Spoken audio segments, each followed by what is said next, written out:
Julio Hernández Barros es abogado. Julio, abogado, muy buenas tardes. Javier, mucho gusto en saludarte, un placer estar contigo y con todo tu selecto auditorio. Te agradecemos la llamada, la posibilidad de poder, de que nos recibas la llamada, Julio. Con mucho gusto. Te planteo lo siguiente, abogado, desde lo que has seguido particularmente con más particularidad el domingo, te pregunto, ¿está bien armado el caso o el caso por sí mismo entra ya en un terreno de aplicación de la justicia en función de la fuga?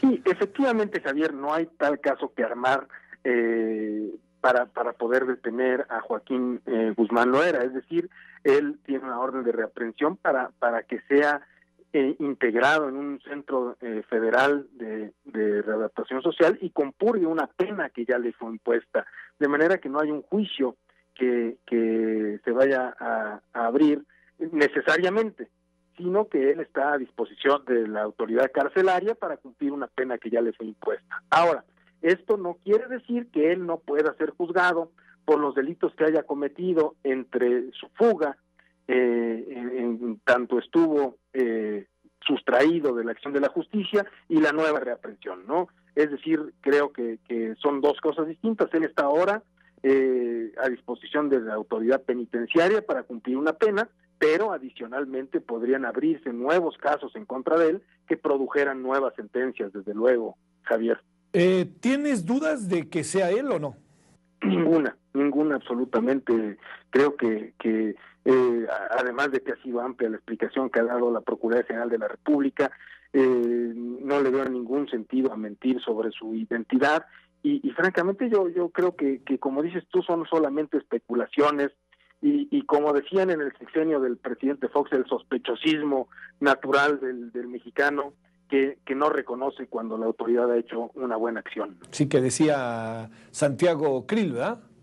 Sí, decía el sospechosismo. sospechosismo. Oye, a ver, déjame plantearte algunos asuntos respecto al desarrollo del proceso. ¿Te llama la atención la forma en que lo detienen con esto que podríamos llamar, que quede claro, relativa facilidad, en función de todo lo que había antes, pero en relativa facilidad o no? Mira, es que ya que se dan las cosas se ve muy fácil, pero bueno, pues no podemos negar que 13 años estuvo sustraído de la acción de la justicia, que estuvo oculto, que cambió su fisonomía, que usaba métodos tecnológicos de punta, que evadían los sistemas de geolocalización y de intercepción de llamadas.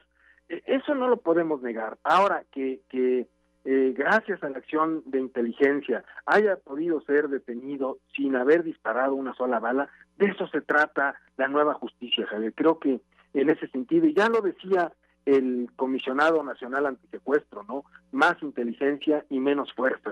Yo creo que si esa política hubiera imperado hace 6 años, Javier, tendríamos un México con mucho menos víctimas.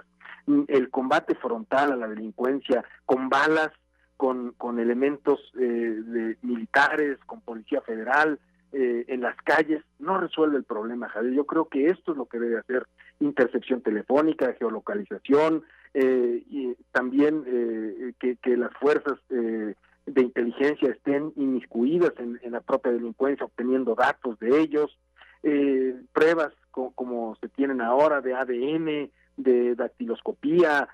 En fin, eso es lo que necesitamos en México: tecnología al servicio de las policías, no más fuerza, ¿no? Creo que a mí no me sorprende que esta aprehensión haya sido sin balas. Creo que es la nueva tendencia del gobierno federal, utilizar la tecnología en lugar de la fuerza. ¿Por qué no lo detuvieron antes? ¿Qué supones, abogado? ¿Qué es lo que digamos, porque estoy seguro que te lo habrán preguntado varias veces? Mira, francamente yo no tengo una respuesta a eso, Javier, es decir, ¿por qué no lo han detenido? Creo que sería irresponsable y aventurero decir que había algún acuerdo con algún gobierno o que estaban las autoridades solapando o encubriendo a esta persona. Yo no me atrevería sin ninguna prueba a decir esto. Francamente, pues yo se lo atribuyo a lo difícil que ha sido localizarlo y a los buenos métodos en su vida que utilizó. Francamente no tengo otro elemento para juzgar este hecho. Uh-huh. El auto de formal prisión tiene lógica, ¿verdad?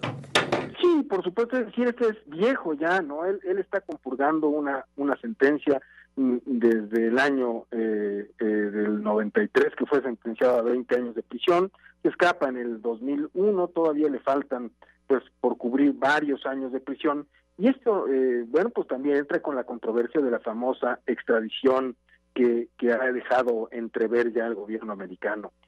¿Se extradita o no se extradita a Joaquín Guzmán Loera, ¿no? Esa es como la pregunta ahora, ¿no? Viene la pregunta, ¿se extradita o no se extradita, Julio? Mira, legalmente nada lo impide, Javier.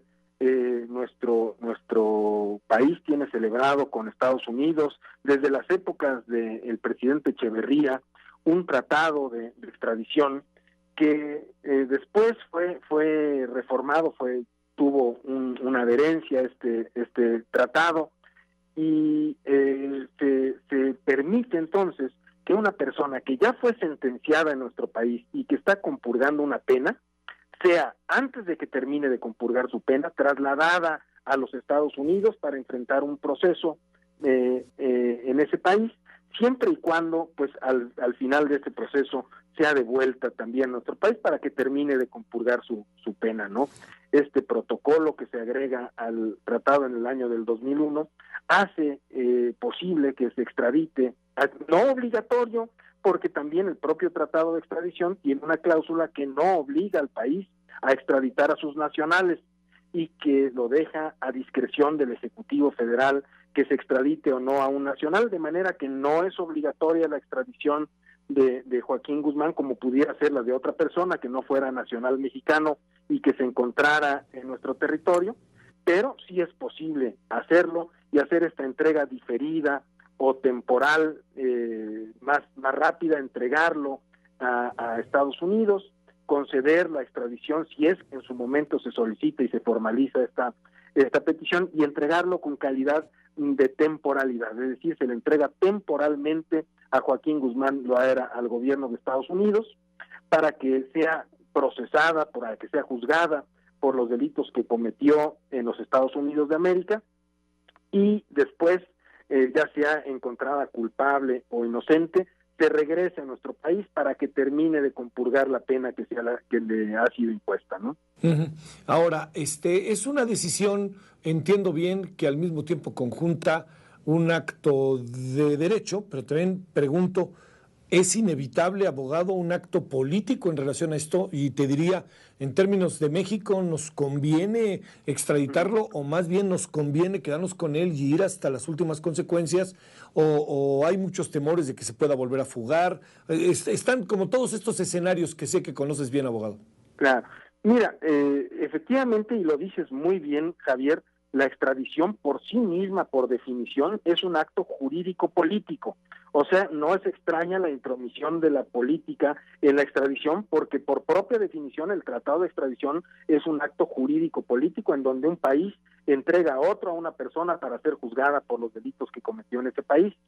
Ahora, ¿qué le conviene a México? Bueno, pues creo que el secretario Osorio Chong lo ha dicho, ¿no? A nosotros lo que nos interesa es información, obtener información de Joaquín Guzmán, y si esta información que obtenemos, y cito al secretario de Gobernación, quedamos satisfechos con ella, bueno, pues entonces no tendríamos ningún inconveniente en conceder la extradición, dijo el secretario de Gobernación, a Estados Unidos. Y creo que ese es el sentido, ¿no? Es decir, ¿qué le conviene a México? Pues obtener información que le permita, en buena medida, capturar a más miembros de la organización delictiva o de otras organizaciones delictivas, y también, bueno, pues que tenga que ver con las finanzas de estas organizaciones y poder poner un freno que esta detención, bueno, pues no sirva solamente para un acto glorioso del gobierno, que en sí mismo lo es, pero también que sirva para acercar la justicia a los mexicanos, ¿no? Como sabes, Javier, los decenas de miles de víctimas que se han producido como consecuencia de la delincuencia organizada y del combate de la delincuencia organizada por los gobiernos estatales, municipales y federal, bueno, pues por lo menos han dejado 30,000 desaparecidos en nuestro país y cerca de 100,000 muertos en los últimos 7 años, ¿no? Entonces creo que darle un significado a la aprehensión de Guzmán Loera no es algo en vano, ¿no? Vale la pena que se obtenga esta información que pueda servirle a las al país y a las víctimas del país. Y finalmente, bueno, pues si la decisión del país es extraditarlo a los Estados Unidos, una vez que este país formalice su solicitud, pues creo que no habría ningún inconveniente en hacerlo. Abogado Julio Hernández, muchas gracias que estuviste con nosotros, Julio. No, Javier, te lo agradezco y como siempre mi teléfono abierto para ti y para todo tu auditorio. Muchas gracias, muy buenas tardes.